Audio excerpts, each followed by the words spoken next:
Abaticola and Ferrari discuss everything. With Matt Abaticola. Son, your ego is writing checks your body can't cash. I'm sorry I ruined your New Year's Eve party. She tastes like cigarettes. And Jason Ferrari. I'm very important. I have many leather-bound books, and my apartment smells of rich mahogany. Hallelujah! Holy shit! Where's the Tylenol? Two complete nincompoops with microphones and access to the World Wide Web. Presented by Mickey Finn's Brewery in Libertyville, Lake County's oldest brew pub. Now, here are your hosts for this shit show, Abaticola and Ferrari. All right. Hello there, podcast friends, and welcome into another episode of Abaticola Ferrari Discuss Everything. This is episode number 18. It's called Storm Pooper. He's Jason Ferrari. I'm Matt Abaticola. We make up Abaticola and Ferrari, and we discuss everything. Hope you enjoy all the shows so far, and we are 17 episodes in. We do thank you and appreciate you for downloading and listening to the show and telling your friends and family, coworkers, neighbors all about us. You can get us on social media, on Twitter at AFDE Show. You can email anytime at afdeshow@gmail.com. Or not at. Email? Well, you can email us at. Yeah, I know. He said But it's not at. But you can email us at. That's a Star Wars thing, right? You can email us there. And also on Facebook, facebook.com/AFDE Show. We are presented to you by our good friends over at Mickey Finn's, 345 North Milwaukee Avenue in beautiful downtown Libertyville. Oh, boy. We're enjoying a little bit of Santa's magic right now, and it tis the season. So if you have not tried it yet, get your little butt into Mickey Finn's and try some of that Santa's magic. It is absolutely delicious. Make sure you're wearing Wranglers. That's right. You got to wear Wranglers because that's what apparently all the women All the hot chicks are all the hot rocking chicks those. with real nice butts wear Wranglers now. That's the commercial we just saw after we finished watching that deplorable Bears game in the loss to the Lions, which we'll talk about in just a little bit. Mickey Finn's, 345 North Milwaukee Avenue. You can get with them on Twitter at Mickey Finn's. Not only do they have great food and fantastic beer, including Santa's Magic, but they also have live entertainment every weekend. You can check out on Twitter or Facebook, or just go online to Mickey Finn's, and you can find out what they have going on each and every weekend. So check them out. We do thank them for presenting our show, AFDE Show. That is us. And again, episode number 18, Storm Pooper. It's a pretty big weekend if you're a Star Wars nerd, as the movie was released Thursday evening, made $45 million, the second largest gross total for a Thursday release. Of course, it's going to break records. People at theaters today. I went earlier today with the kids and Grammy. We went and saw Ferdinand. Took the boys to the nice theater. You know, I was going to the cheap show in town. Right. Now they show new movies, but it's the cheap show. Yeah, the Tivoli in downtown Downers does the same thing. Yeah, so it's as an old school theater with new movies, new releases, and we went to the 10:45 show today that I bought tickets online a couple days ago. AM. And yeah, 10:45 a.m. and they were $2 more a ticket than going to the cheap show for the leather recliner and all that other good stuff. It's not bad. Yeah, no, it's not bad at all. Yeah. So I'm like, well, I guess we're gonna have to do this more often and go to the early shows, because they had a 9 o'clock showing of Ferdinand today. Too early for me. They also had a 9:30, and then the 10:45 I thought was perfect. Then go right to lunch after, but I don't think I want to go to a 9 o'clock movie. The only time I did that was I thought I was outsmarting everyone when The Dark Knight came out. Okay. And I went to that 9 a.m. show. Yeah. And they keep the lights on. There are like moms, like a whole row of like strollers in the back, and they don't turn on the surround sound and keep the lights on for like the early morning show for moms. Seriously? So I was just pissed like the whole time. Just That's like, no good. I had to, I went back and saw it again, but yeah. That's not good at all. I was contemplating seeing the Star Wars movie tonight. I'll definitely, if I don't see it tonight, I'll see it tomorrow for sure. I got time during the day to do that, so I will do that. When Return of the Jedi first came to the theaters, my dad took me to see it, and this is when it was only on one screen. 1983, man. Yeah, so I went with my parents, and all the dorks were outside, and I didn't realize, like, I didn't know, like, I didn't understand it. Yeah, we didn't. You would have been 8 years old. 83? Yeah. 8 years old. Yeah, that's when that's your thing, right? Yeah, 83. Yeah, but that's when Matt and Chris were born. So I'm 10, you're 8, going to see that, just me and my dad, and it's only on one screen. The showing we got there for was sold out. The one after that was sold out. My dad did he did a good dad thing. He sat in the lobby with me for 2 entire showings before we got to see the movie. We had to, which was I pretty don't know cool. how my parents pulled it together, but somehow we had, like, you could, in a time where there was really no access to anything, we had pre-purchased tickets and like a specific time. It was almost like we had a reservation. I remember because I had my 3/4 sleeve Return of the Jedi shirt. Nice. Oh, the old Return of the Jedi baseball jersey Oh, shirt. yeah, dude. Nice. And at age 8, can you imagine right now, it would be like maybe one of my feet. Yeah, right? Yeah. So big weekend for Star Wars nerds. That's going on this weekend. Bears just lost to the Lions. Or Star Wars fans. Right. Or Star Wars nerds. I guess we're all nerds. No, come on. I mean, I'm not dressing up. But It's a thing. If you're a Star Wars, if you love Star Wars, you're a Star Wars nerd. True. So our episode is dedicated to that great film series. Storm Pooper is the name of this episode. I tried explaining the whole thing to my 20-year-old daughter today about how episode 4 came out first, then 5, then 6, then 1, 2, 3, 7 just came out, and now 8 now 8 is out. And I thought you meant that our show names. No. And she didn't get it, and she was like, that doesn't make any sense at all whatsoever. It's dumb. And then I really messed her up by talking about Rogue One, how that was a movie before the first episode even happened. To the left. So she's like, okay. And she's like, are they going to do more then? Or is it 9? Well, they got 9 coming out. And then there's they still doing a Harrison Ford Han Solo spinoff, a young Han Solo. Yeah. Okay. I'm like, so that's another prequel that'll be out. And she's like, I don't care about any. I don't want to see any of it. And I'm like, okay, that's fine. But, it's not for a 20-year-old girl, I guess. I was going to say, I don't think that's their targeted demographic. She made me watch a movie last night, which was actually really good. It was called The Good Lie. It was a Ron Howard, Brian Grazer film. Reese Witherspoon is the star, and it's about what was called the Lost Boys of Sudan. 2000, the Sudan civil war broke out, and like thousands, thousands of like young boys were actually like where they lost their parents. I know the story, but they ended up in a refugee camp. Made a movie. And then thousands of them apparently made it to the United States before 9/11 when they shut the whole program down to start a whole new life and everything. And so Reese Witherspoon is like a job placement director and helps these guys from Sudan find a job and gets involved in their lives. But so the opening frame of the movie is like it's a couple paragraphs explaining like what's happening in 2000 in Sudan, and the first 2 words are in 1983. And I read that and I'm like, all right. And Abby's like, why are you laughing? I'm like, I can't explain it to you. Things. Yeah, I'm like, just forget about it. It's no big deal. But yeah, I watched that with her last night. We did Christmas presents with her this morning because we won't see her again. Yeah, tell them about the time. Yeah. Oh, this. Well, Hank. I don't know. Was it Hank or Jack? I don't even remember who woke me up first, but it was 5:30, and they wanted to get up, and I was like, we can't get up yet. It's too early. I'm like, Sissy's sleeping. We're gonna let her sleep. So is Grammy. I'm like, I want to go back to sleep. You should too. Then it was like I have to. Hank was like, well, I have to go pee. Like, all right, go to the bathroom, and then. I couldn't see the elf. Where's the elf at, Dad? Where's the elf? And I'm like, well, we're not elf on the shelf thing. Parents do for kids, yeah.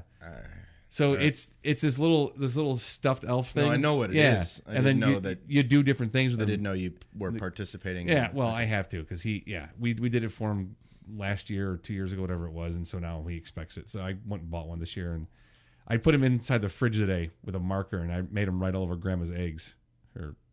Took a carton of eggs out and put them all over the fridge. You know what you should do? Like to kill 2 birds with 1 stone, just put them on the bottom shelf and be like, stop putting chicken in bags. Yeah.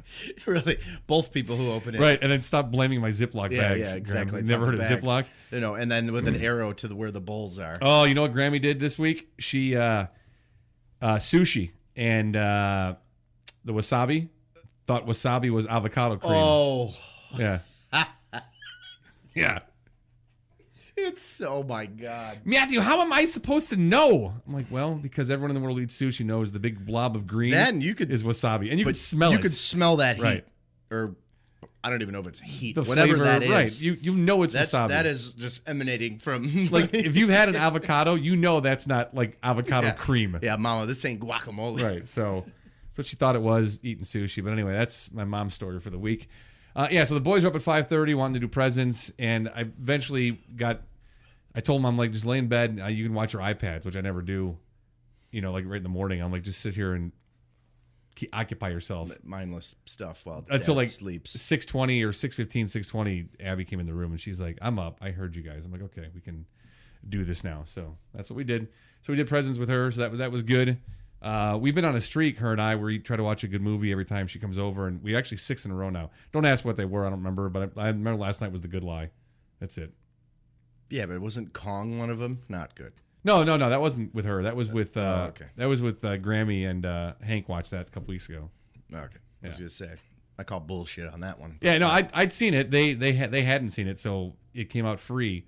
I wouldn't let my mom rent it. She wanted to rent it, and I'm like, no, you need to wait. You can't pay for that movie. I'm like, it'll come out the end of. It was the end of November. It came out. Yeah, I'm like, you have to wait a couple more They weeks. should have paid me to watch that. So we actually watched it the night it came out. Her and Hank loved it though. He thought it's perfect for a 4-year-old, almost 5. Oh yeah, he loved Kong it. Skull Island. The perfect movie for any 4-year-old. Yeah. So see what else going on this week. I got my car back finally. Yeah. Got my car back. They told me it was supposed to be done last week Friday, and it wasn't. So they gave me a rental car, and they're like, "Hey, we'll give you a rental car." I'm like, "Cool." So I go to the rental place, and the guy's like, "Just ask the manager. He's waiting for you. He's got the car all set up." And the guy's like, "Hey, so your service place is paying for this?" I'm like, "Yeah." He's like, "Well, let's hook you up then." I'm like, "Okay." He's like, "How does a brand new 2018 Infiniti sound?" Shitty. I'm like, "Yeah." He goes, "It's got 80 miles on it. No one's ever driven it though for us." And I'm like, "Okay, I'll take it." Fine. Yeah. And it was like a 3.0 liter turbo engine. It was unbelievable. It was unstinking believable. And he was like, "So when's your car gonna be done?" I'm like, "I don't know, maybe Monday or Tuesday." Yeah. He's like, "All right, well, just keep it as long as you need it." So I had it till Thursday. I almost had it a whole week. So Oh, man. it was great. But I got the car back, and that was a nice $1,000 charge, which was always fun to pay. Yeah. I took a lot of public transit this week. Did you? Yeah. How's that? It was not an Infinity. No. Felt Was it like, good? Felt like Infinity. Well, I mean, hey, it's functional. It gets me where I need to go. I don't have to deal with traffic. It's it's cheap. Did the L smell like? Did it have that new car smell like mine? Nope. Car did? The red line's a lot of pee-pee. Did it have new urine smell? Yeah, it's yeah. I don't know how new it was. I think the stinkier one is the fresher one. So Right. yeah, the lingering pee-pee is in the before you get on the train. Generally the stairwells. Yeah. So yeah, but hey, man, I appreciate it. It's nice. It's one of the perks of Chicago. You can get around. Prices are going up 25 cents. Yeah, I don't care. Yeah. Still nothing. People are I think bitching. I'm it's like, do you right. realize the last time it went up? Yeah. Like, shut up. Well, I think 25 cents. And then what, a monthly thing went up like 5?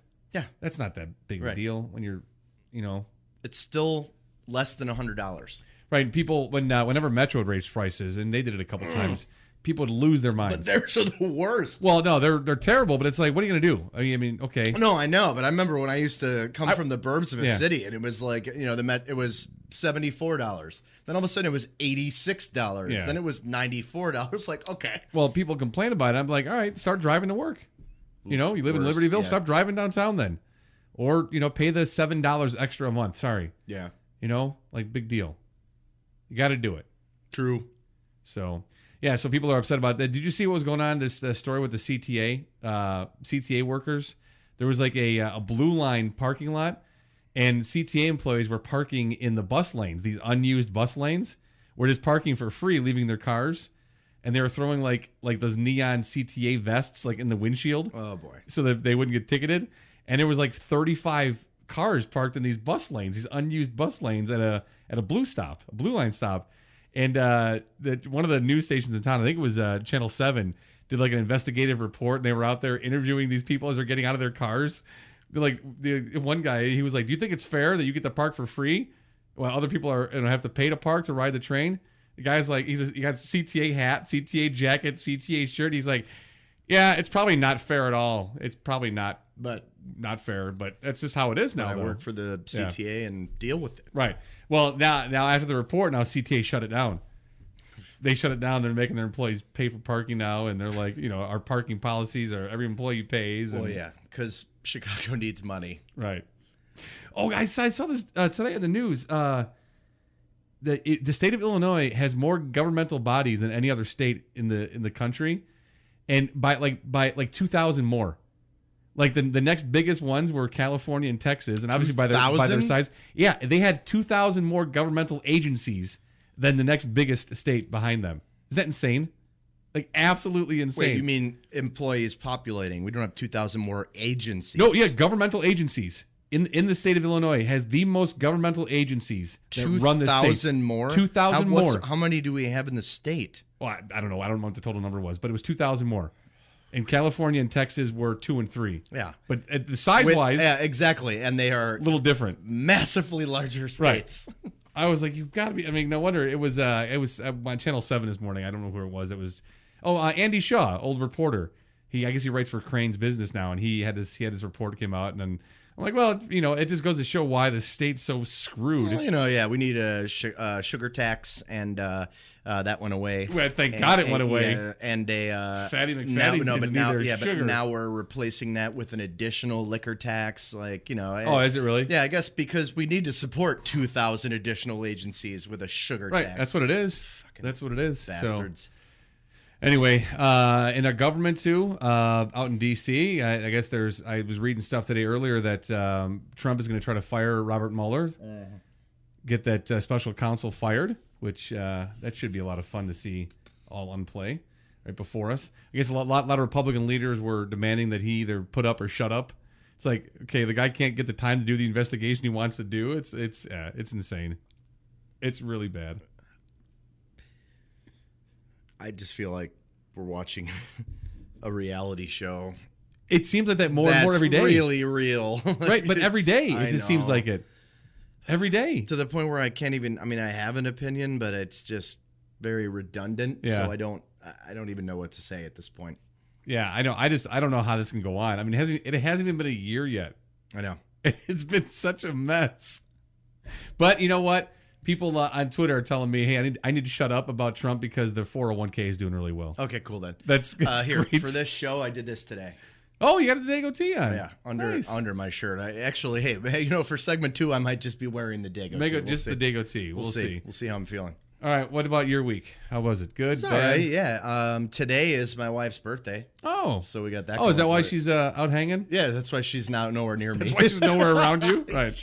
She's starting her new year of life away from me. Hey, I want to have fun on my birthday, so I'm not going to be with you. I'm going to go away. Yes, her and Jess, her matron of honor, and her best friend are at our friend Rich's lake house up in Wisconsin, right near Sheboygan. So Oh, it's they're a nice just time of the chilling. year for it. They're just doing girls' weekend. Yeah. Yeah, exactly. So there's nothing says just summer fun Right. like December in Sheboygan. Right. But At a lake house. no, but she's having a blast, and good for her. I love her. Happy birthday. Yeah. Let's see anything else. My brother Matt got a new gig. Oh, you got the job? He did. Excellent. Sounds like the most extensive background check in the history of background checks. Really? Yeah, but it was funny. I was like, wow, what you just passed, I would have failed in minute 3, 17 different ways. Well, I think he got looked in a little deeper than most because Yeah. he's your brother, and then you're my friend. I know, It I was just like, love it. His response was, ha ha ha, true. right. So Yeah. your brother's Jason Ferrari, and he's friends with Abaticola. Yeah, we're gonna look into every inch of your life. Yeah, they have a show, and that can't be good. But yeah, so Matt, congratulations. Love you, bro. Yeah, that's good. And looking forward to kind of making plans for, holiday week. Next week, well, actually, it'll be next weekend. I'm not doing much holiday-wise next week, but it'll be fun. Matt's actually invited. He's attended some Ferrari shenanigans multiple times. Yeah, no, it's always We been- actually always been on time. show 1, I believe, show 1 or show 2, we talked about the poop thing and like clogging the toilet and the amount of bottles of wine we That we drank in a emptied? different one, and then Right. and then what you would think would have made you poop more in the most recent one where you went and got a ton of White Castle. Yep. So there's a theme: fun and wine and poop. They come back with 100 White Castle. Was it Yeah. 50 and 50? 250. They were like Yeah, 50 they look like cheese and- briefcases. Yeah. Yeah. the crave cases. Cheese and not cheese. Yeah, 50 cheese, 50 no cheese, and every single person was like, "Ew, disgusting, White Castle." Oh, I'll have one. No, yeah. And Every single and person. I regretted it Yeah. almost Oh, I'm immediately. Sure, I'm sure you did. Almost, I told you, like, I don't eat White Castle, man. It's Every like- single person Yep. was like so grossed out, but yet everyone was eating them. I think Big Al had them the next day, didn't he? Yes. He's like, I heated them up. My mom made cinnamon rolls, and my dad heated up White Castle. That's great. I woke up smelling and be like, that's not bacon. That's not the good. bacon I That usually can't wake be up good. to. Yeah. Oh man. All right, so we actually we caught together the final 10 minutes or so of the Bears game. Bears lost to the Lions 20-10. 3 turnovers from Mitchell Trubinsky. Big Mitchie had 3 interceptions today. The last one was just differences as far as the wide receiver cuts in, he throws out, and it goes right to Slay as he's just standing there. But ugly loss for the Bears. I listened to a lot of it driving in. It sounded terrible from the way Joniak and Thayer were describing it. They were just besides themselves. Well, speaking of terrible, what was what Joniak said on your way in? What was the line? He's not terrible all the time, but he has some gems. It was a Jordan Howard run, and this happens with as much stuff as you have to say. Yeah. A Jordan Howard run. It was the best run of the day by the Bears on the ground. Yep. And I was like, you know. Well, sometimes you just fly for a first down. You know, it's rare, but it happens. Yeah, just a real problem. Now, they threw a lot. He threw over 40 times today, Mitch did. But I think before the pick, what'd they say? He was at 42? 42, yeah. And too many, though, in my world, to Bellamy and Marcus Wheaton. They're not NFL roster wide receivers. So. Well, I mean, like prison, the Bears have been playing from behind for the last, let's call it, almost 3 seasons. Yeah. So other than last week where Howard went crazy, what are you going to do? Are you going to keep handing off? I mean, they're constantly playing from behind, which means they have to go to the air. And Trubisky, we were talking about this, man. Dude's got an arm, man. He was actually putting some throws in some very, very tight spots. No, I mean, here's the guy has all the intangibles about it. He can make all the throws, and I mean, he can throw every pass that a real NFL quarterback needs to throw. And he's just not consistent because of playing time and talent around him. That's all it is. Well, that's why you see those. Like there was a couple floaters tonight. That happens.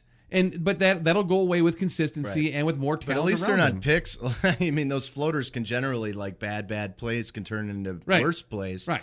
But yeah, I mean, tonight he's dealing with, he's been dealing with all year, or anyone who would be behind center. No wide receivers and constant injuries on the offensive line. Cody Whitehair had to shift over to the guard. Grassu had to come in at center.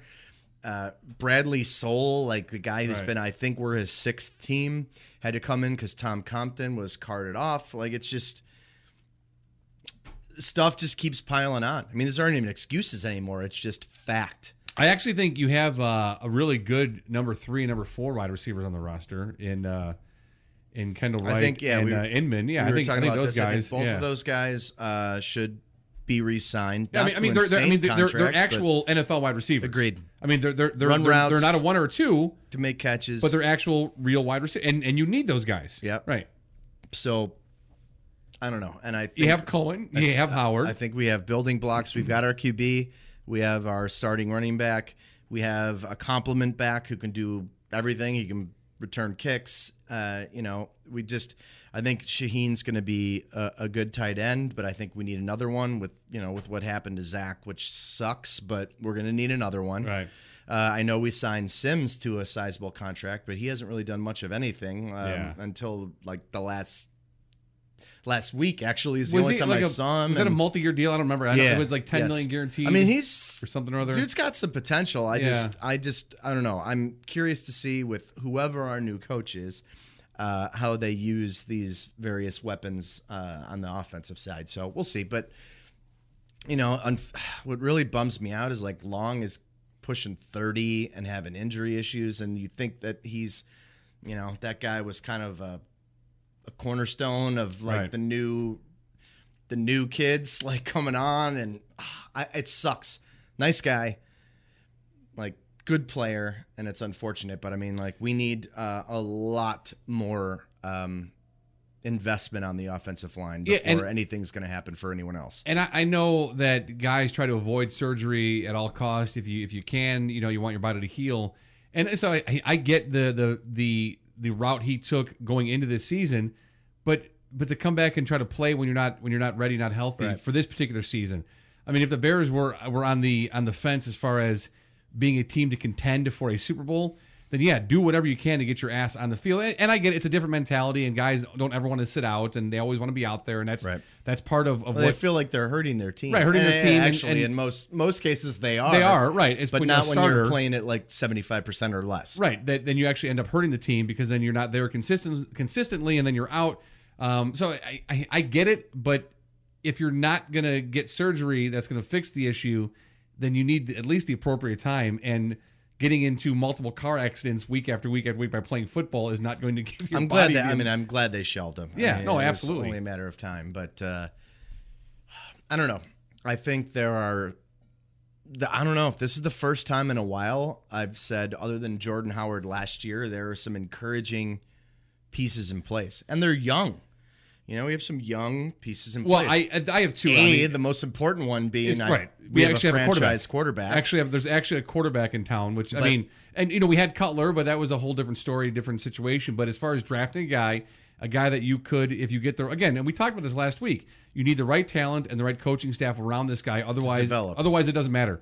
It doesn't matter what potential he has. If there's no talent and you don't have the right staff around him, that potential is never going to be seen. Right. Ever. And Cutler was an already made quarterback with great talent, still the best quarterback we've seen in this town. But it's nice to have a guy that you draft, you recognize as a talent, and can actually end up being an NFL quarterback. And Cohen and Howard. I mean, they give that guy the ball as many times as you can. Yep, as many times as you can. It's great. I mean, Howard's an absolute beast, and he's perfect for whoever comes in here offensively. You can do. He's not the greatest in the passing game. Yeah, but then you have Cohen as a complimentary back who is. That's fine. Absolutely. But he's actually he's a hammer. You can give him the ball. Was it the first player in Bears history to have 2,000 or 1,000 back-to-back seasons as like a rookie in his second year? Yeah. So. Guy's an animal, and then, we have 4 games left, and he's already at 1,000, and he's had some rough weeks. Right. There was like 2 weeks ago, whatever game that was before the Bengals blowout win. I mean, they were the just 49ers. He got nothing. He was negative. They were doing nothing but stretch runs with negative. him. I think he had negative 4 yards. I mean, flipping the ball out and stretch runs. Well, this guy's just a hammer to go between the tackles. Right. Poorly called game and inconsistent offensive line play because, well, like a lot of teams in the league with injury problems. I don't know what, like today, before the game, they were talking about the Lions, and this is their 14th combination of offensive line. It's just one of those this year. Is it really? It's just one of those things where that happens. I mean, like, someone gets hurt, you got to bring someone else in, you got to slide someone over. I mean, it's right. It is what it is. But obviously, we know we're not going to the playoffs. Nothing. Amazing is coming out of this season. However, it is fun to see that we do have some building blocks. And I think Pace, I know people are like, fire everybody. But no. I think Fox needs to go. I really do. I think the staff needs to go, depending on who comes in and how he feels about everything. But honestly, I think a new regime needs to come in coaching-wise. I think Pace deserves, without question, another chance next year to hire his own coach, especially considering, look at his draft picks other than like Kevin White. I mean, all of his picks this year are hitting and are contributing and are playing well. Yeah, I'm fine. I'm fine with Pace sticking around and hiring a second coach. That's fine. I'm good with that. So the Bears lose the day of the Lions 20-10 on a Saturday afternoon. Really fun game to gather the family around the TV and watch Bears football. Happy Saturday. They have 3 games left in the season, which is just unbelievable to think about. That the season's almost over. And we'll be in NFL playoffs pretty soon. And dude, how crazy is it that we're recording episode 18? I feel like I just moved from Madison, so this is awesome. It is episode 18. It's called Storm Pooper. Who the Bears play next week? I don't even know who they play. Couldn't tell you. No clue. Well, I know they've played the Packers twice already. I know the Vikings. Oh, Vikings are on Christmas Eve, right? Okay. Are they? Yeah, pretty sure. I thought Cleveland was. No, you're right. Cleveland is. Vikings might be the last game of the year. Cleveland's this weekend then, because Christmas is next Monday. Yeah, and then New Year's Eve is, I think, the Vikings. Okay. And then I think that's our last game. So we get the Bears and Browns for a Christmas weekend celebration. Wow. Dude, how much... I swear, man, we were talking about this before the show, about franchises and poopiness. Yeah. And it used to be like the Browns the Jaguars, and then lately we've been teetering. But now I think it's the Bears and Browns and us. Yep. Browns still the worst. But That's too bad. That's great that we're comparing our two teams. Yeah, so we'll talk about Bears and Browns at some point on our episode What a 19 great holiday or 20. gift that'll We'll see, be for right? everyone. Merry Christmas, Chicago. Merry Christmas, Cleveland. Poop and poop. Here's an awful game for you. All right, what'd you watch this week? Anything good? Yeah. All right. So, not in any particular order. I did watch the movie The Santa Claus because I don't know. I've been obsessed with watching Christmas movies lately, but obviously for Christmas reasons.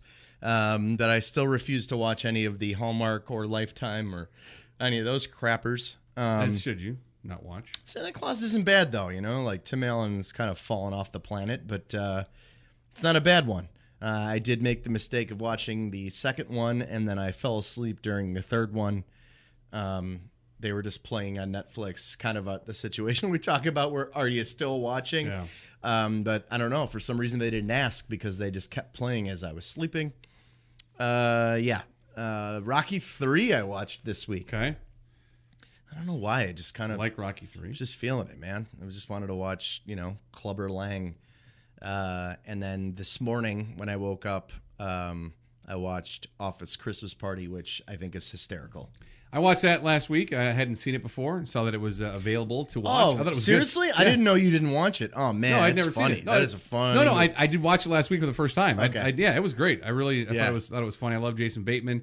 Good cast and entertaining enough to keep you all the way through it. Watched that one last night with Abigail, the Good Lie. That was pretty good. Ferdinand, would highly recommend that if you have little kids. That was a really good movie. And actually, the main guy is who? the main voice is John Cena. Nice. Peyton Manning actually has a voice of a character in But there you as still, well. we don't know who that is. I looked it so up. Yeah, he was one of the other bulls in his little in Ferdinand's circle of friends. Okay. So it was good though. So if you got little kids and you're thinking about it, it definitely is a good one. Of course, a great children's book too. Or if you own a van without windows, you can do that too. go check it out as well. And I plan on seeing Star Wars this weekend, and also looking forward to a series coming out on Stars called Counterpart. Yeah, what is that again? J.K. Simmons. I know. Yeah, but so that's all he- you said was the Yeah, name well, and it's the kind actor. of difficult to describe. You got to really watch the extended trailer on it. But apparently, the world kind of duplicated itself, and so every person has like the exact duplicate opposite person in this other world.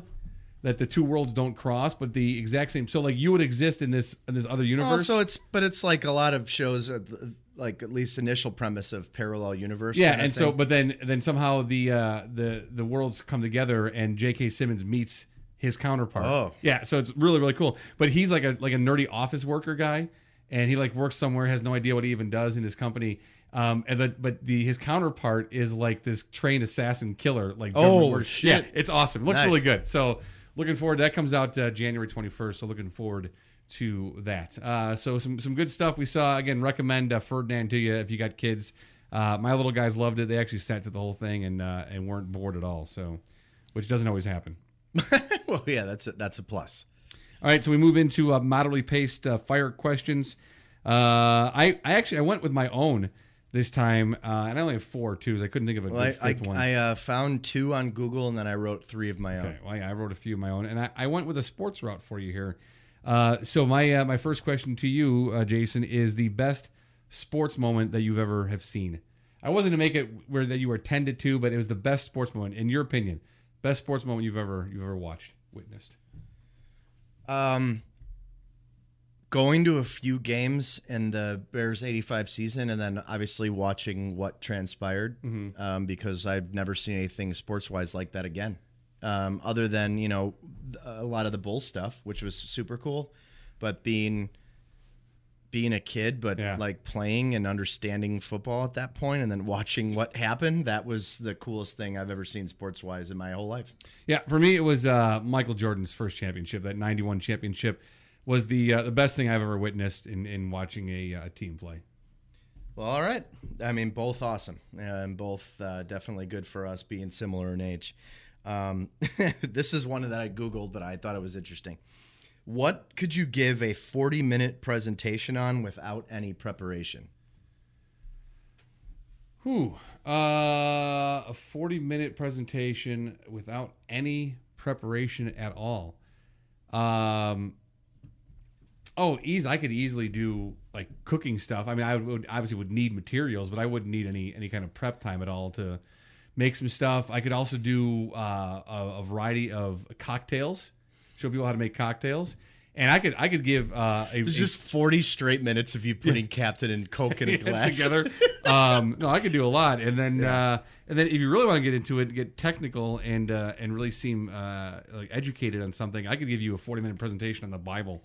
That would be very easy to do. Yeah, I'd probably have to take a couple breaks. I wouldn't let you leave though. It'd be my class. Well, that's fine. Yeah. God, there are a lot of things I could. I don't know. I read a lot, so there are a lot of things I could just give me 40 minutes and I could talk about it. But lately, and clearly I can't just get beyond it, and now I've started watching it again, which is the what is this, sixth way through?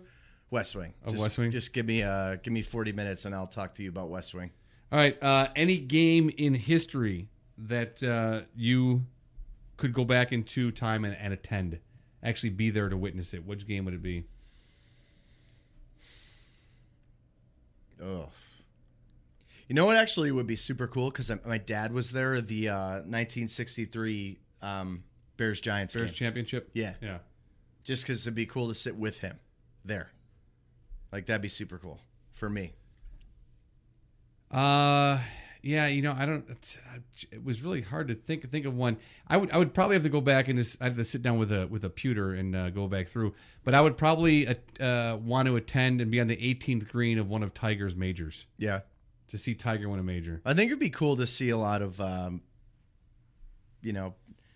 lot of the I know this is shocking that I'm saying this, but a lot of the baseball things where marquee things were happening, new things were happening, like just watching Babe Jackie Ruth, Robinson, watching Jackie Robinson, watching things like that where players that were coming out that you had not ever seen anything to the likes of them before. Yeah. And they were changing the sport. Yeah, that'd be super cool. Jackie Robinson game would be one on the top of the list too, definitely. All right, let's see. What website do you visit most often? Google.com. Yeah, me too. Yeah, definitely. Yeah, I look things up on Google all the time, every day. Yep, all the time. Me too. Anything pops up, I love being able to get that information. Something I don't know, I love doing it. Yeah, I can't even think of a close second because I'm not constantly like checking Facebook, but it's open on my laptop. Yeah. But Google for me, sure. Second would be Twitter. Yeah, I'm on Twitter a lot. Right. I don't have Twitter open on my computer. I always have it on my phone. Yeah. Today I looked up on Google rose hips. I didn't know what rose hips were. What? Rose hips. Abigail had a drink, some juice drink, Naked label, Naked. I know brand. the brand. Yeah. And I was looking at what kind of fruit was in it, and it was rose hips, and I didn't know that the fruit that accompanies a rose bush is called a rose hip, which I didn't know that there was even a fruit on a rose bush. So there you go. Well, all right. I'm glad. See, but now I know that, and that's because of Google. So thank you. I did Google. educate someone the other day as to what jackfruit is, which is a meat replacement item that actually kind of tastes like meat when you put it in sauce. Really? Yeah. I've heard of jackfruit before. Yeah, and I that's one I looked up, but I couldn't remember what. Yep. But I remember hearing that. All right, and I know the answer to this one, but maybe the audience doesn't. Your favorite athlete of all time? Peyton. Yeah, Walter Payton. Yeah. Peyton, Jordan. I don't even know who the third is, honestly. Yeah, some will argue, well, most probably will argue with me, but for me, my favorite athlete of all time is Tiger Woods, followed by Michael Jordan, and then you like Walter Sandberg Payton. a lot, don't you? I do like Sandberg. Yeah, Sandberg is top he's 5 not, for me. Okay. Yeah. No, Tiger. I love Tiger, man. The mentality and his skill, unbelievable. Love the guy's back now. He had a good showing at his first outing back after taking a long time off again for another back surgery. So he looked really good. I literally, I feel your pain, brother. Yeah. Like that. I agree. It was kind of cool to see him come on the scene. It's like he was like a rock star, but it was fun to watch someone young, different, and black come in and just kick golf's ass. One of the biggest things that just gets me whenever there's a Tiger Woods conversation is people always turn to the off the course stuff. And he's a That's what bad guy, happens and this all and that, the this and time. that. Shit Isn't like that derails what stands out is how good Right. that person actually But was. here's the thing, though. Like I got into it one time on Sports Talk Live one night, and Mark Lazarus and I, who covers Oh, hockey. yeah, I'm shocked that we you were- got into it. We were arguing I've about actually, it. anytime I've ever watched you on there, you argue with Mark Lazarus. Well, no, and I like Mark. I think he's a good guy, and he does a great job covering the Hawks. But we were arguing about Tiger, and his one thing he didn't like is he didn't like the fact of all the stuff off the course and what happened. Yeah, sure, certainly not a good guy. Is off the course stuff you wouldn't want yourself or your child to emulate, of course. But I don't look at athletes for those reasons. But I said to him, man, then you can't root for most teams then. Right. Because most teams, you're going to find a guy that's a complete creep, even borderline criminal. I mean, think about it. Not even like creep. You've got people who are professional actors, whoever is famous, whoever is a celebrity, going through different means to like find chicks because they can't do it in the public spotlight. You know what I mean?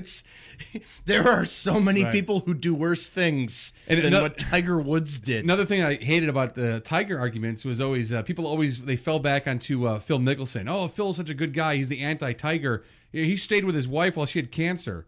Like that was like some kind of like something to be awarded for. What kind of a comparison is that? Right, like who doesn't? Like, all right, hey honey, I have bad news. I was diagnosed with breast cancer. Yeah. Oh, I'm out. Hi, See ya. Tiger Woods had sex with a stripper. You stayed with your wife during cancer. I kind of feel like we're not comparing Apples and apples to, oranges? yeah. It's like He's such a good it's guy. like apples and concrete. He Like stayed with his wife while she had cancer. Oh my god, because no one ever does that. Hey, that reminds me. No every spouse time does that. I hear something like that, it reminds me of the Chris Rock stand-up, where it's like people are always trying to take credit for what they're supposed to do. Like, I take care of my kids. You're Right. supposed to. Right. I ain't never been to jail. You're supposed to not be go in jail. Yeah. Right. Dude, that bit, I clearly can't say what it says verbatim, but Right. I appreciate it. That's so good. Yes, he stayed with his wife while she had cancer. Wow, that's great. Yeah, What a great guy. Right, and Tiger's wife chased him outside. Right. All right. Beat him with a golf club. Moving on. Yeah, that's fun. What is something that is popular now that annoys you? These three I've done myself. The Snapchat. I was just gonna say One for me. the abruptness and like how everyone is so conditioned now that if we're having we're having a good moment and we're talking about something and we're having a good time, I don't take out my fucking phone and just be like, like I don't need to take selfies. I don't need to do Snapchat, any of that shit. It's just like people's minds, young people are so conditioned now to just interrupt what's going on to like get a photo, take a video, be like, no, hold on, say it again. It's like, no.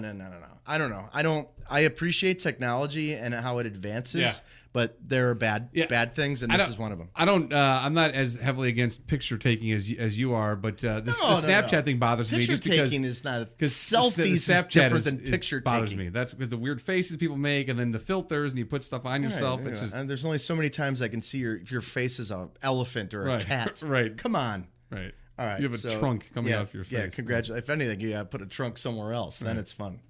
All right. What's your fourth? Fourth one is most hated athlete or team. Most hated athlete or team of your life. I don't even know if I could pick an athlete.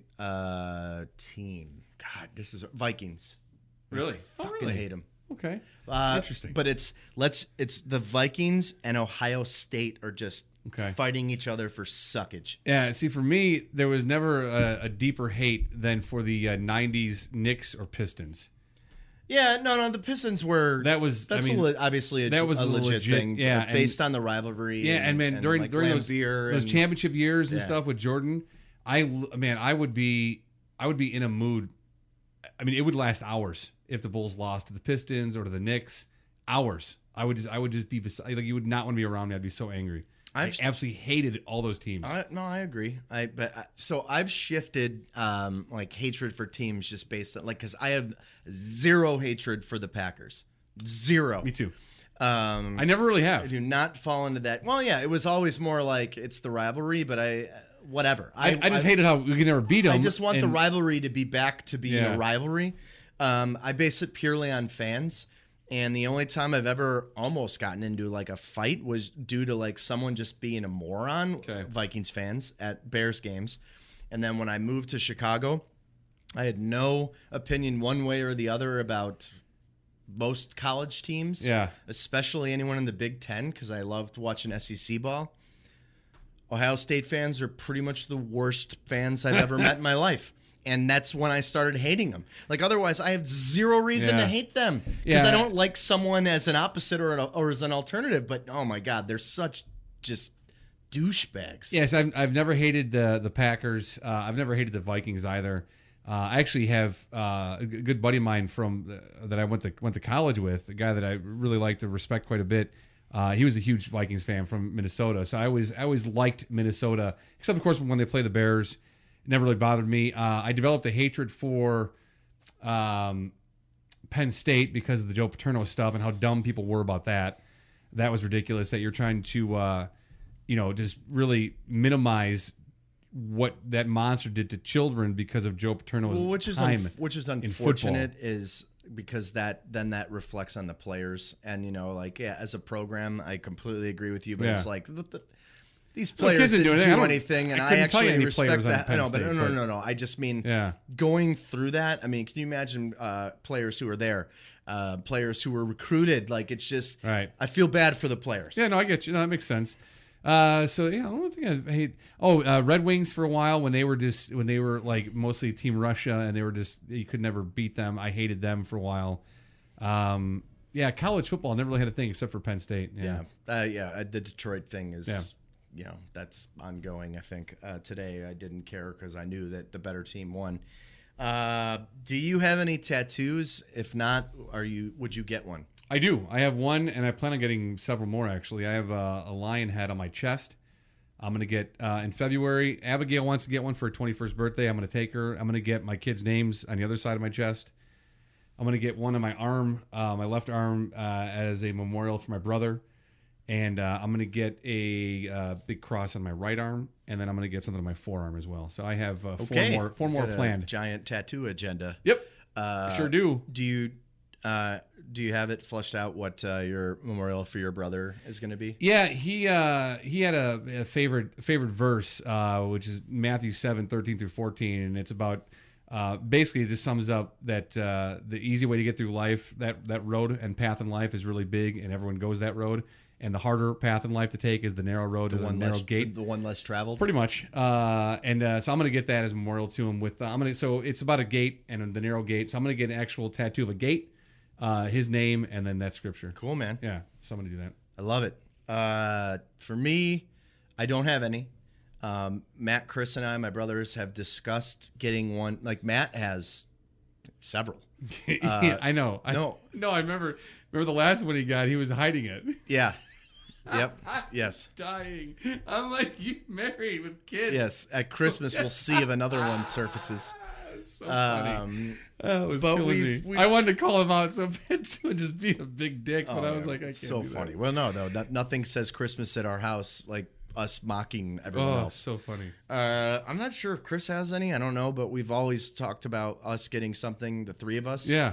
But I'm not really like worried about it. I just really want it to make a lot of meaningful sense. Yeah, I don't want to just get one and be like, eh.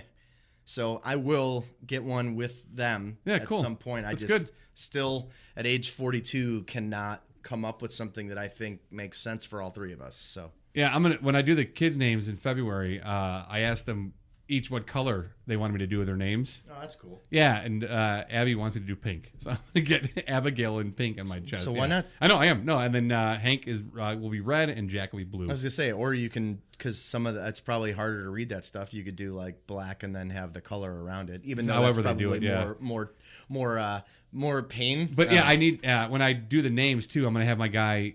He has to do some more highlighting on my lion's head I did in the mane and stuff because he got to a point where it was like good enough to stop. I couldn't do it anymore. Dude, it was like 3.5 hours, and like when he got close to my sternum and my collarbone, like at the end of it, I'm clinching. I'm the sweat is pouring down my head. Bone is like friends who've gotten it on their ankle and stuff. Dude, and sternum ones. And he's such a great guy, and it's called Attitude. It's right in Libertyville. Lee was the guy who did it, and I was swearing at him. I was yelling at him. Oh, Kelly Clarkson. And he was fine. He was 40-year-old version. He's like, say what you got to say. I fucking hate you. Oh, dude, I was saying that to him. I was telling him, I was dying. You fucker. He's like, he goes, I got a few more minutes. He goes, I'll get to a point where we could stop. It's good. It'll be good, and then we can, touch it back up. Dude, and I'm like, scotch. I was dying. Heroin? Oh yeah, it was so bad. All right, what's your 5? I don't have 5. I only came up with 4. So here's my 5th question for you. All right. How's your day going? It's been good. I've done really. This is the most I've done. I said I didn't even put pants on. before you arrived. The most I had done was watch Office Christmas Party and some bad Santa Claus sequels that I have slept through.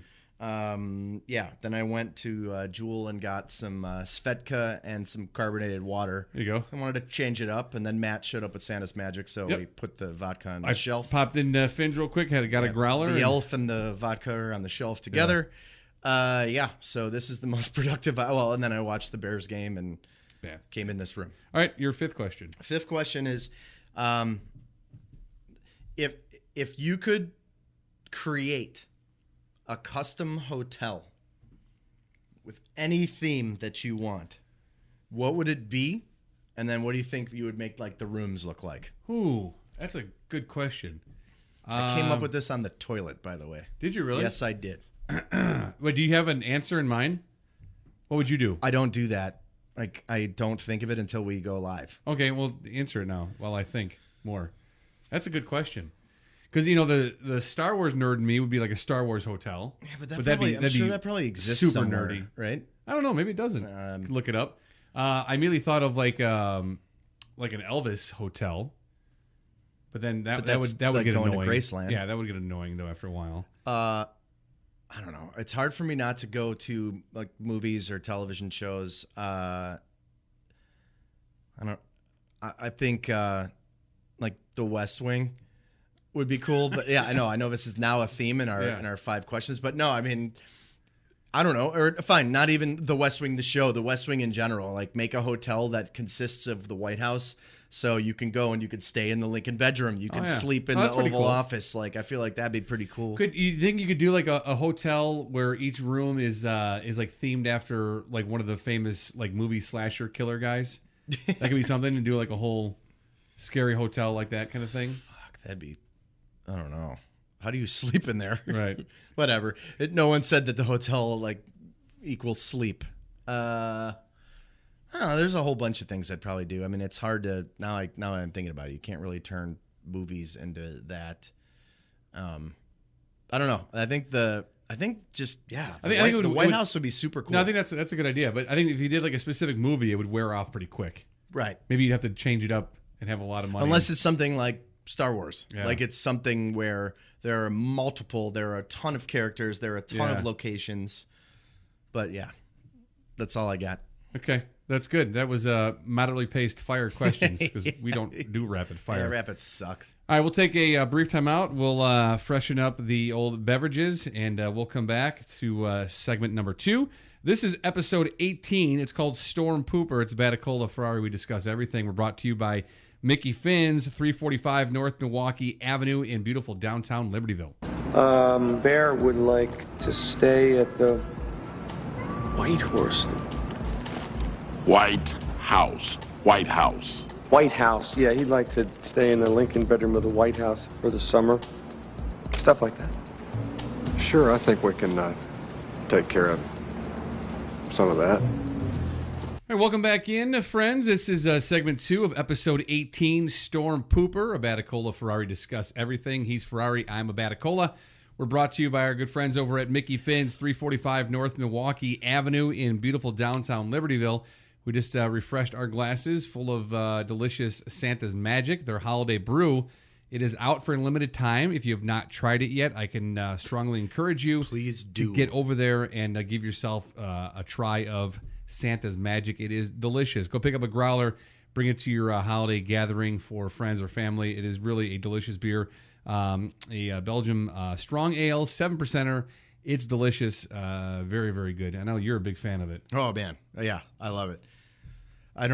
It's very hard for me to say it's my favorite beer ever because I don't even know how to like put that Sure. criteria together or those memories, given the amount of beers I've had. But I feel like it falls into its own category. I can't even really put it somewhere. It's excellent. It's in my top 10 of my top 10 beers of all time. It's actually in the top 5 right there with their Pineapple Express, and two of my favorite beers I've ever had in my life. I like that, but I think this is so much better. So 345 North Milwaukee Avenue in Libertyville. They are Lake County's original brew pub. You can follow them on Twitter at Mickey Fins. Again, live entertainment every weekend as well. We start off segment 2. We get into our things that we plan for you each and every week. And our first, of course, is That's So Wisconsin. We find facts or a good story out of the state of Wisconsin to present to you. That's So Wisconsin is brought to you by our good friends Will's Northwoods Inn at 3030 North Racine in the Lakeview area. And here is Jason Ferrari with this week's That's So Wisconsin. Yes, and there are always just articles full of Wisconsin facts that even living there for 3 years I didn't know. So, like I said, like we said previously, we can find funny things, we can find poignant things, we can find charitable things like the J.J. Watt story last week. And this week, I wanted to highlight some other things about Wisconsin that we haven't gone into yet. Number one, and I find this to be extremely interesting, given the fact that this is where my wife is from, Watertown, Wisconsin. The first kindergarten classes in the United States were held in Watertown in 1856 at the home of a German couple. So, first kindergarten classes in our country's history were held in Watertown, Wisconsin. Interesting. Yes. Let's see. I like this one.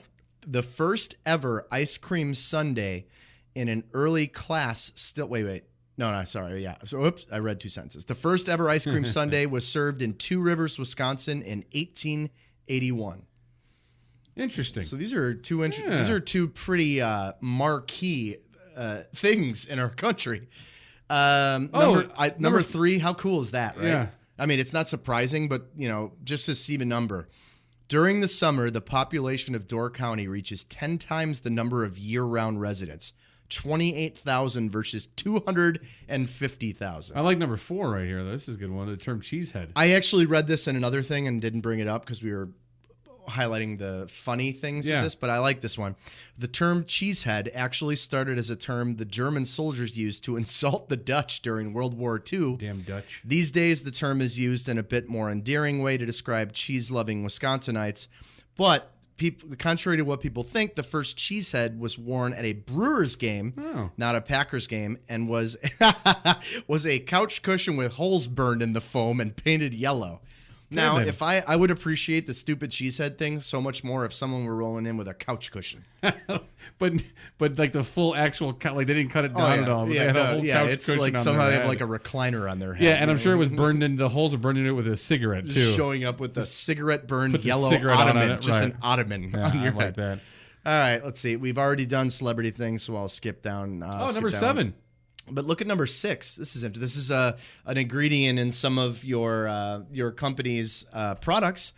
But Marathon County produces nearly all of the ginseng grown in the U.S. and about 10% of the world's supply. That is interesting. Matt, here, read number 7. You seem excited about it. Yeah, no. Barbie hails from the fictional town of Willows, Wisconsin, for the collector of the doll aficionado. A day at the Fenimore Doll and Toy Museum may be in order. So I didn't know Barbie was from Wisconsin. I would have never guessed Barbie coming from Wisconsin. Would you? I wouldn't have known where Barbie was from. I mean, wouldn't you have even guessed California? Yeah, pretty much. But Barbie comes from Wisconsin. Oh, man. And she definitely is the typical model, typical woman of what you'd find living in the state of Wisconsin. Right. Barbie. I want to see like Barbie tailgate. They need. That's what they need. They need a whole line of Wisconsin Barbie dolls. Barbie Friday fish fry. Right. Like all the Wisconsin stuff. All right. Barbie tailgate, Barbie cheesehead. Now look at number 8. So this is crazy, right? Considering where it actually landed. So I think people are familiar with the Soviet satellite Sputnik, which way back in the 60s, it was in orbit. You know, it was during the space battle between the United States and Russia. The satellite basically burned out. And as it was coming through our atmosphere, chunks of it ended up in Manitowoc. Oh, nice. Wait, isn't that where the murdery thing is? Yeah. Was it? Manitowoc. That's where Manitowoc County? what is it? Something a murderer creating making a murder. Yes. Building a murderer. Okay. Well, before the murdering happened, a piece of a Soviet satellite fell, and it was eventually returned to the Russians, but it is in a museum called the Rar West Art Museum. Yeah. Interesting. Yes. Never knew that. Okay. Very, very cool. Let's see. No, we'll skip that one. Oh, here's a good one. Wisconsin state symbol, the badger, doesn't refer to the animal, but instead, in the 1820s, lead miners who traveled for work and dug tunnels to sleep and keep warm, much like a badger. So that's where badgers came from, which is now and has been for a while the University of Wisconsin sports team's mascot. Very, very cool. Some good stuff there about the state of Wisconsin. Yeah. All right. Let's see here. Are there ones? Other good ones? Obviously, yeah, we did Matt and I some of those. We did. Matt and I have definitely gone into the butter versus margin thing. I don't know, 13. It might. Oh, actually, no. We've done the Wisconsin River thing, but 14 I like. The Onion, arguably the most famous news satire organization, was humbly started by two University of Wisconsin-Madison students, which I think is kind of cool because I love The Onion. We've referenced it on this show multiple times, but it's kind of crazy. You got to read 18 too. Wrap it up with 18. I would have never known this or guessed. Oh yeah, I thought this one was interesting. Yeah. Freshwater. Dude, I'm just thinking of people doing this. Right. Freshwater surfers know Sheboygan as the quote unquote Malibu of the Midwest. Peak surf season, however, takes place between September and March. Brr. So apparently Sheboygan, Wisconsin is the greatest place to surf in the Midwest. And that's where you'd find Barbie. Yes, the Barbie will be on the beach while you're surfing in the shores Sheboygan. of Sheboygan. Exactly. All right. So those are some interesting facts about the state of Wisconsin. That is our segment, That's So Wisconsin. Brought to you by Will's Northwoods Inn, 3030 North Racine. Website, willsnorthwoodsin.com. Lots of cool stuff going on. Yeah. Funny thing is, I was trying to pull up something else, and I just pulled up my monthly bills spreadsheet. What is this we're doing on this show tonight? I'm like, holy shit, Jason's broke. Like, I don't have that. I don't know. No. Monthly bills. So now we're that's so Wisconsin. That's so Wisconsin. Thank you, Will's Northwoods Inn. Of course, more than just Wisconsin games and all stuff Wisconsin. A great place for food, beverage, and of course entertainment as well. Will's Northwoods Inn, 3030 North Racine, Lakeview. All right, on to some of the funny stories that you find by reading the Mirror. Well, hold on. Are you doing the parent ones first, like we usually do, or? Oh, that's tweets.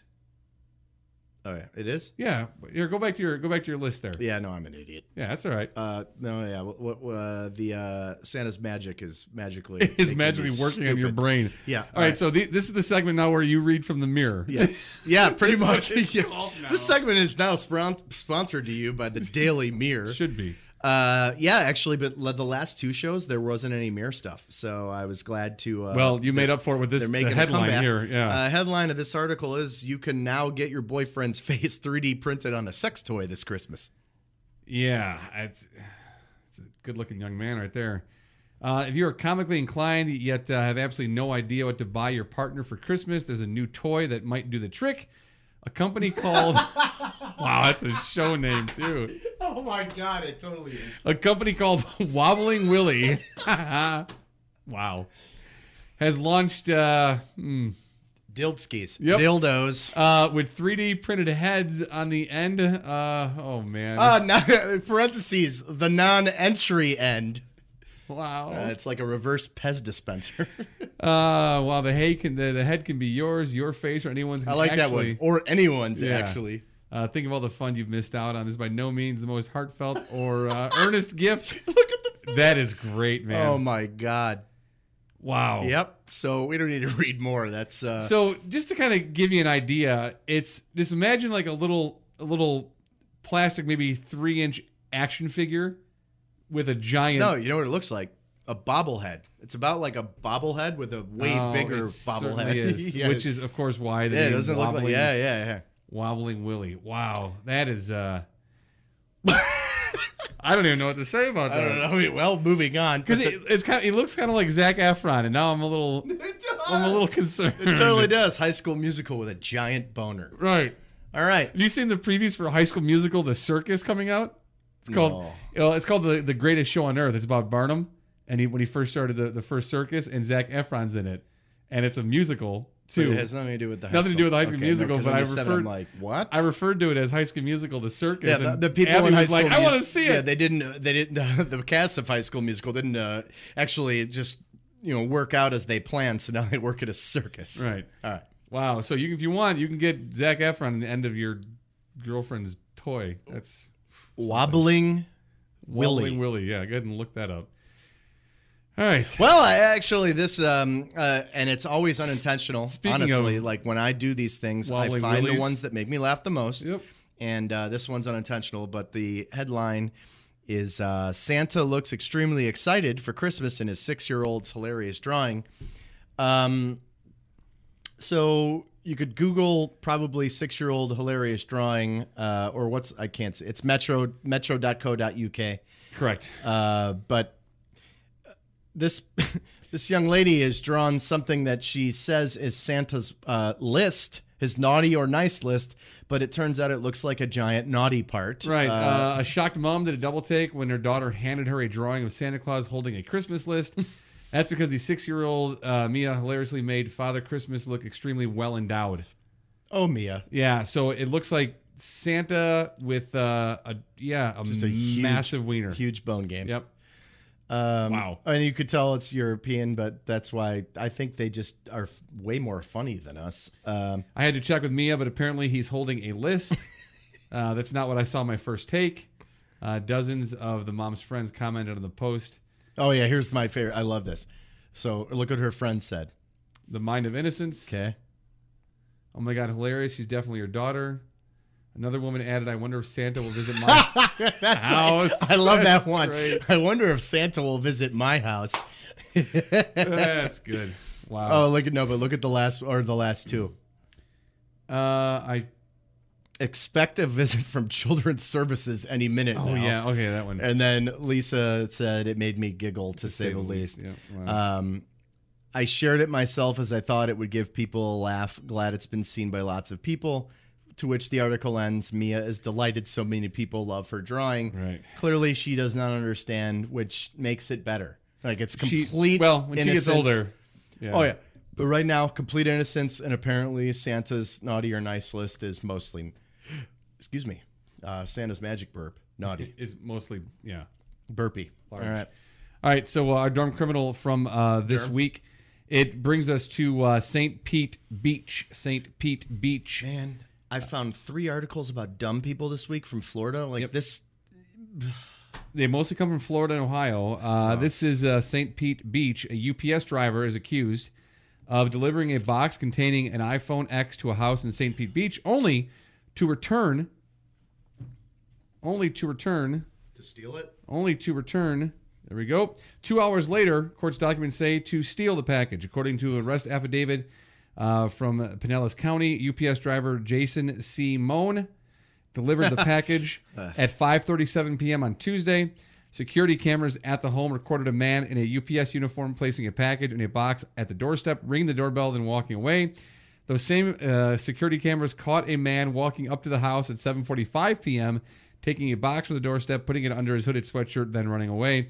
Investigators believe Moan is the man in both videos. The affidavit says a UPS investigator found the iPhone X inside the defendant's work area next to his belongings the very next day. He's charged with theft of an item between $300 to $5,000. He was being held on $2,000 bond. The beautiful thing is that he had on, so he's clearly not a regular full-time UPS driver. He's a holiday guy because he's not wearing the brown uniform. He has on camouflage pants. But not hidden. So camouflage pants and a red sweatshirt. Then he had a UPS vest on when he delivered the package. When he came back, he's wearing the exact same camouflage pants and red sweatshirt that he just takes and puts up. And then this woman had 2 security cameras on her front porch. Not one, but 2 that he was on both times. So, yeah. So Jason C. Moan, he is our dumb criminal of the week, and of course, thankfully, comes to us from the great state of Florida. Yeah, and all I've taken away from that is Jason delivers a package to a box. That's right when you said it, I'm like, hee hee.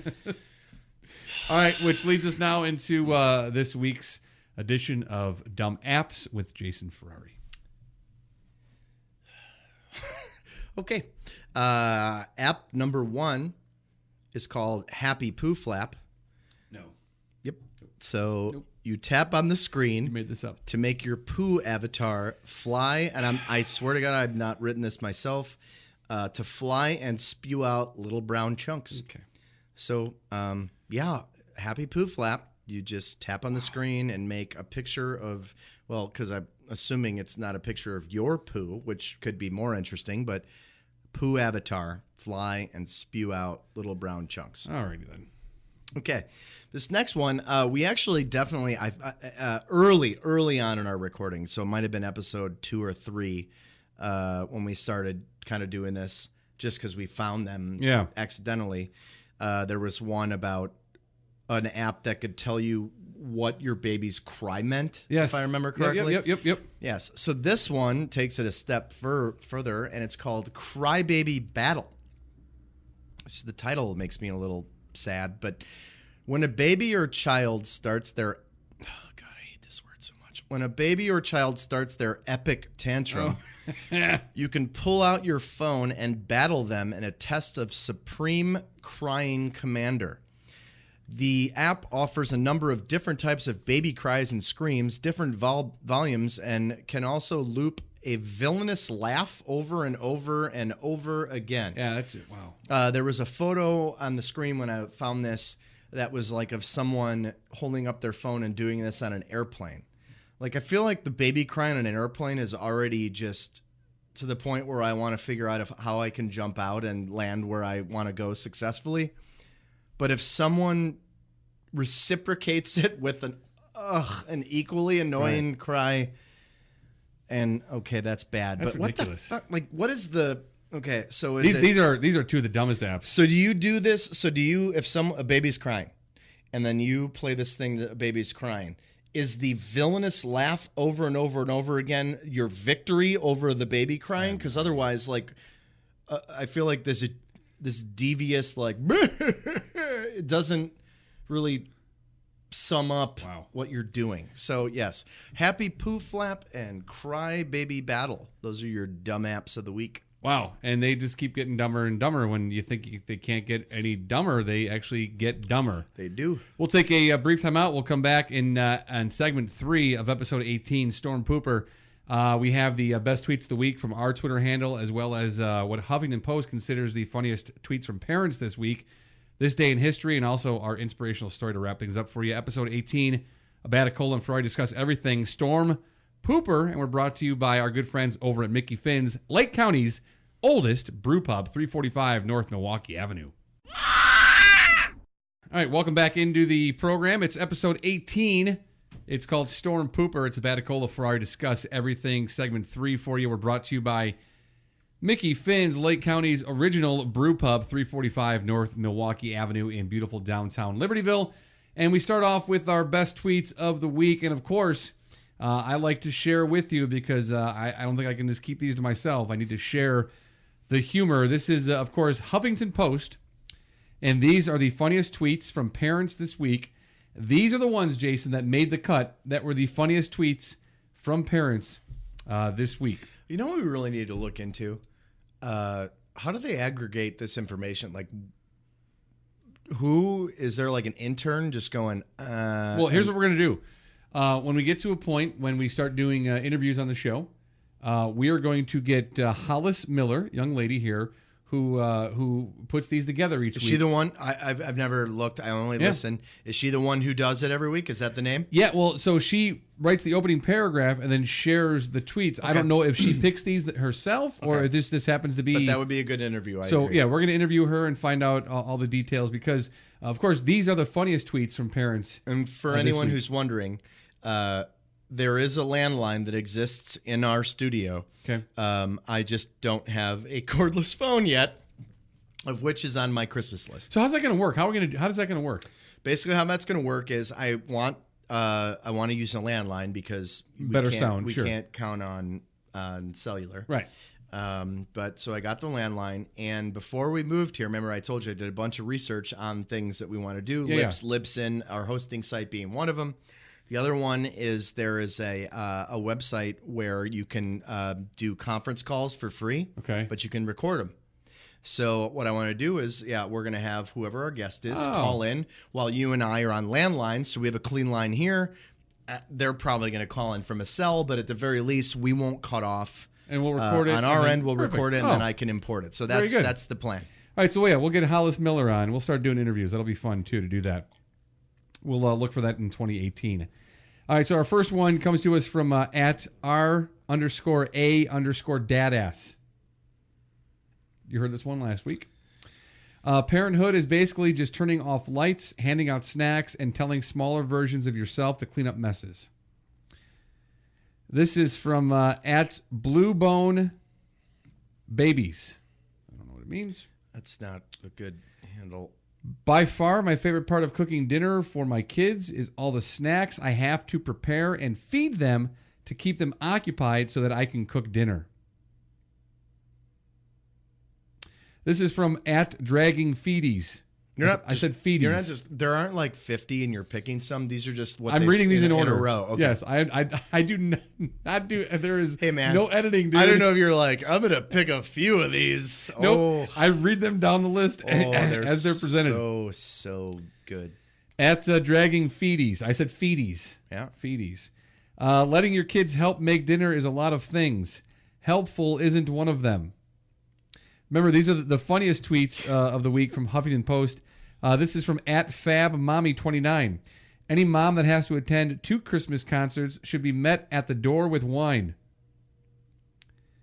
Here is at 2questionable, the number 2 and the word questionable. These are so stupid. Before kids, I will never swear in front of my precious angels.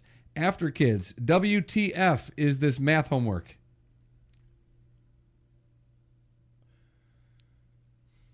Here is one from at Wear a Onesie, at Wear a Onesie.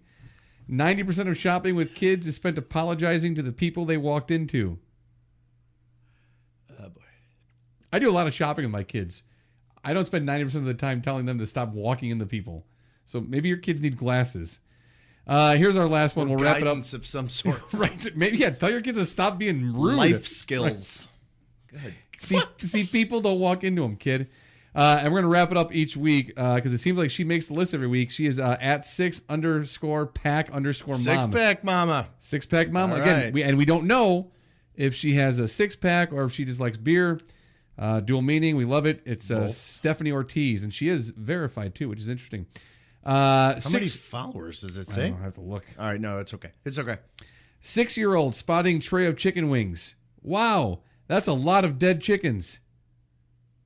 Why we can't have dinner guests. Again, those are the funniest tweets this week from parents, according to the Huffington Post. What's wrong with you? What are you working out in your head over there? What was there like a ... Like what? Yeah, 6-year-old spotting tray of chicken wings. Wow, that's a lot of dead chickens. ... Okay. Why we can't have dinner guests. Why we can't have dinner guests. No, I know, because when you did that, I was like, I thought, I don't know what I thought. It was just like, what? It got you. Okay. All right, so again, that's this week's edition of Funniest Tweets from Parents, according to the Huffington Post. For those of you who don't see what my physical reactions are to things that happen on here, I don't know that we'll ever do like a video feed, right. But Matt always knows when my brain is like, I'm going to need some help here. All right, I'm gonna check her out real quick here. Oh, Stephanie Ortiz. Now, does she look like she works out? At 6_pack_mom. Well, that is her. We get a profile picture, just her face. Ooh, she's a smoke show. She is kind of show. a big nose, but she's hot. Wow, now I feel like I probably should have not said the nose part. 19,000. Oh, she's a writer and a blogger. Well, no, I was gonna say there's no what. You're not verified doing these horrible tweets. No, not these. MA in English, overworked, overcaffeinated mom of 6. That's why. Again, that's right. 6-pack mom. That's why. So she doesn't like beer and doesn't have six-pack She has abs. 6 kids? She has 6 kids. Holy shit. Writer and a She's blogger. entitled to write whatever she wants. She's featured in BuzzFeed, Oh my USA God. Today, and HuffPost Parents. Oh, boy. All right. Sixpackmom.com. She's from Long Island. Has 19,000 followers. Oh, I can read some of hers. Watching husband sleep. Me, I just love him so much. He's my husband snores. Don't Me, we feel I like can't the live first like part's this. creepy? Watching husband sleep. Like, at that point, I probably would tune out and be like, someone's going to stab me. Well, maybe that's what she was thinking about. All right. What do you got for us from our Twitter handle? Okay. So people we follow, love Comedy Central, love stand-up, and at Crystalia, super funny. But Comedy Central shared this, and we can't play the clip because I didn't plug in the iPad. But this bit is so funny, and it's just your joke of the day from at Crystalia. And he says, in the skit, or in the bit, girls will say something random like, "You're wearing a jacket. It's so random." And his response is, "It's not random, it's winter." So that's the bit. Look up Crystalia. He'll be hilarious regardless. But when I saw this, I remembered the bit immediately, and it made me laugh. Check him out. I'm also You gonna still haven't watched him? I'm also going to find the Chris Rock bit. I want to watch that again. Oh, that's a whole different story. But we can't. Can't do that one, right? Not mention any of this shit online.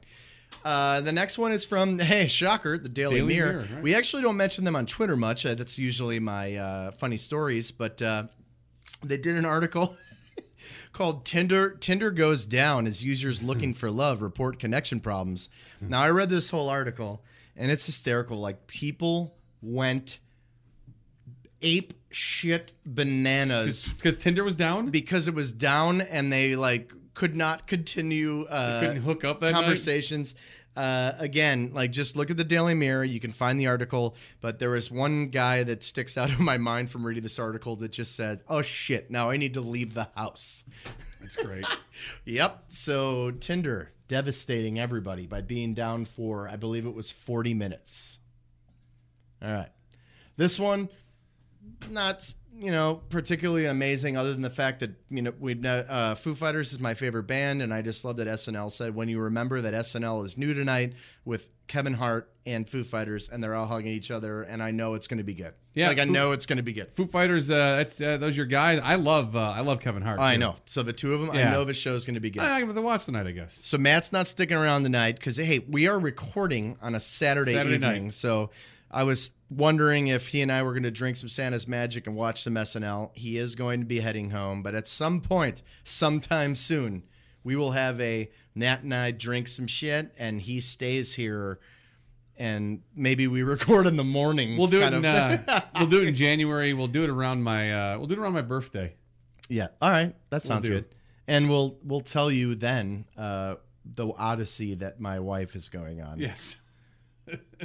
God bless her. All right. What else you got? Okay.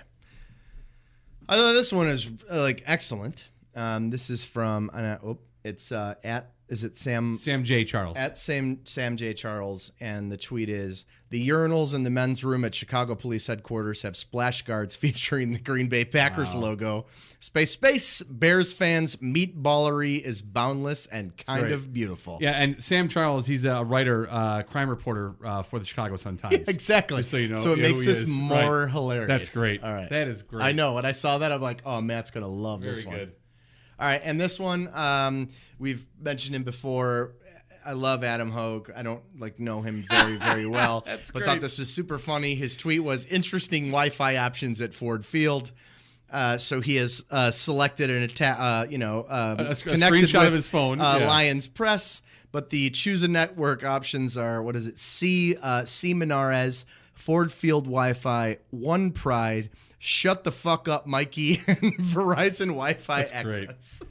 Very, very good. That's good. Good stuff. Oh man, Adam. I love it. That's great. Adam, man, he's a good follow and a very good writer. I appreciate that guy. Yeah, no, when he was at the station before he moved on from the Score, did a fantastic job. Just started out covering the Bears. Did a really good job covering the Bears. We would have him on the afternoon show a lot, and he's a great guy. I love Adam quite a bit. In recent history, I mean, like of all the people, I've known Matt for a very long time. I know the people who've followed the Bears at the Score. Yeah. Wherever Adam goes, like he is a badass. Like I love his coverage. No, he does great. His writing's even better. Yeah, he does really good job covering the Bears. So that brings us from our tweets of the week to this day in history, and for us, it is December 16th. You'll be listening obviously after December 16th, but our first one for you for December 16th, 1773. On this date, how cool is this? It's very man? cool. It is the Boston Tea Party. Nice. I love it, man.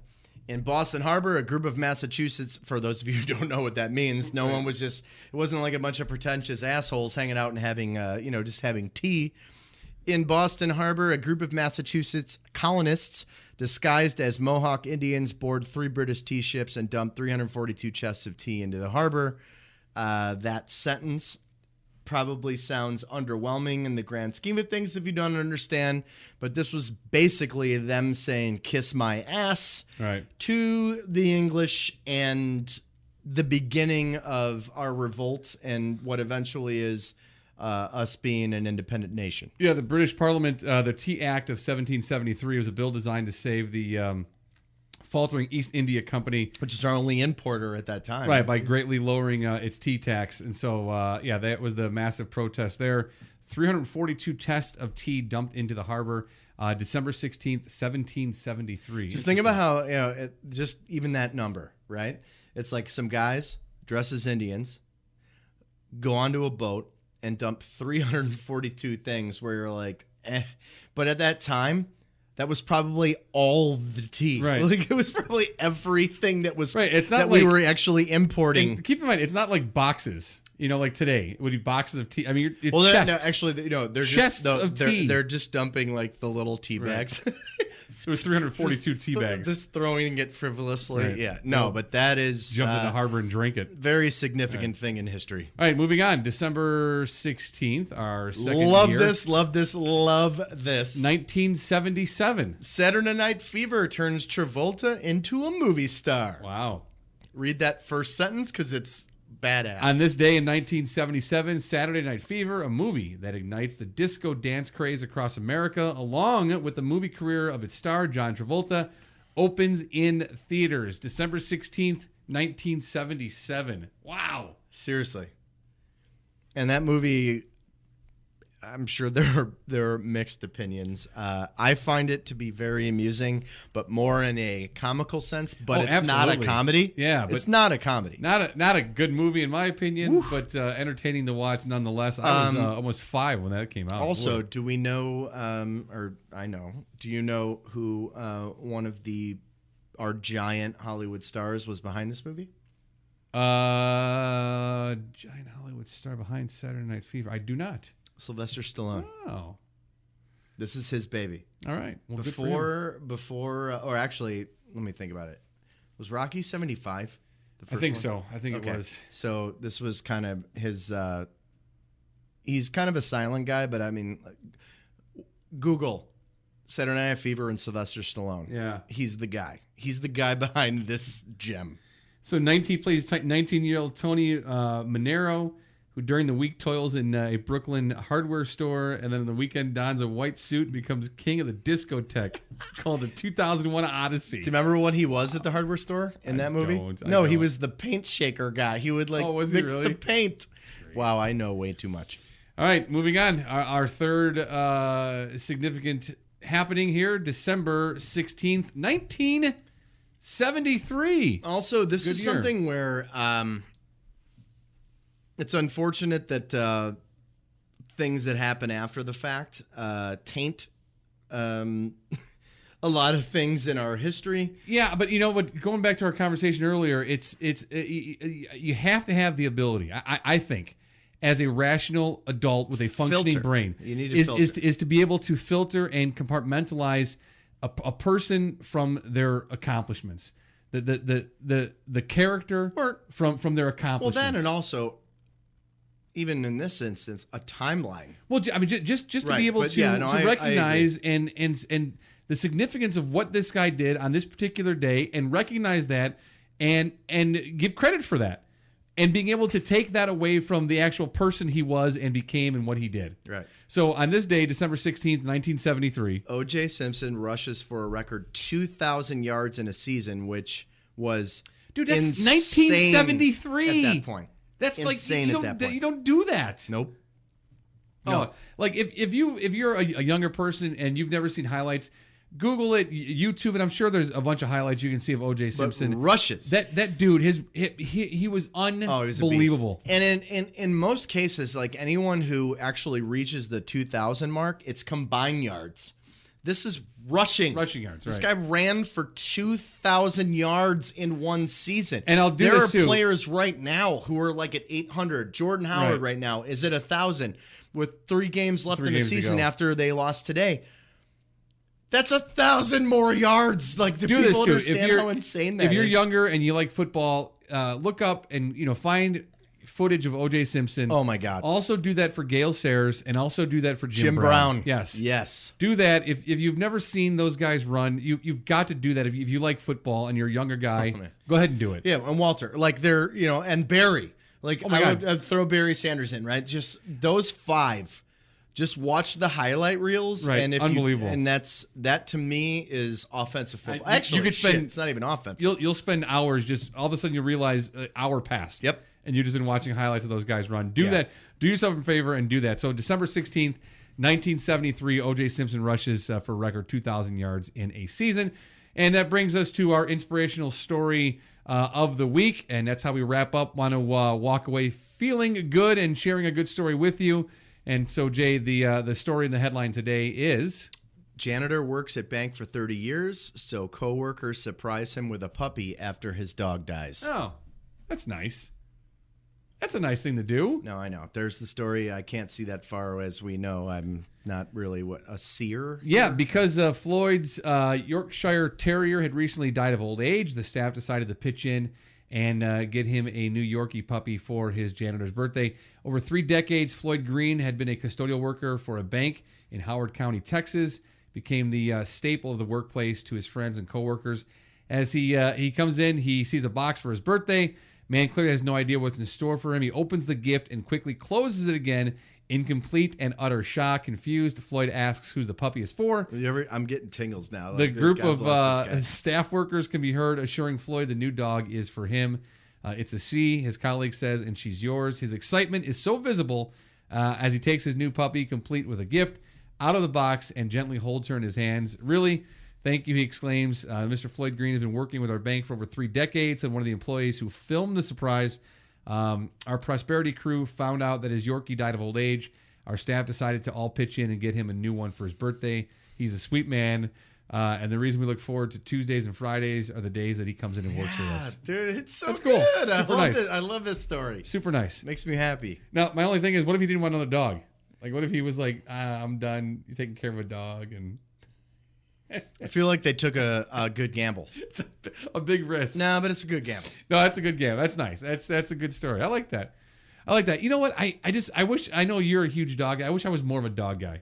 Like, I like the idea of a dog. I just don't like the idea of having a dog. I think I wouldn't just by nature be a dog guy. It's just, at 5, my parents got Kelly. Yeah.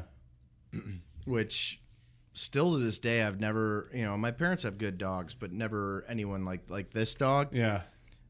You didn't need a leash. You could open the door. You could do anything. When we would go to like Lake Geneva, the dog would swim out to the boat. Like Kelly was a smart, good, like a good dog.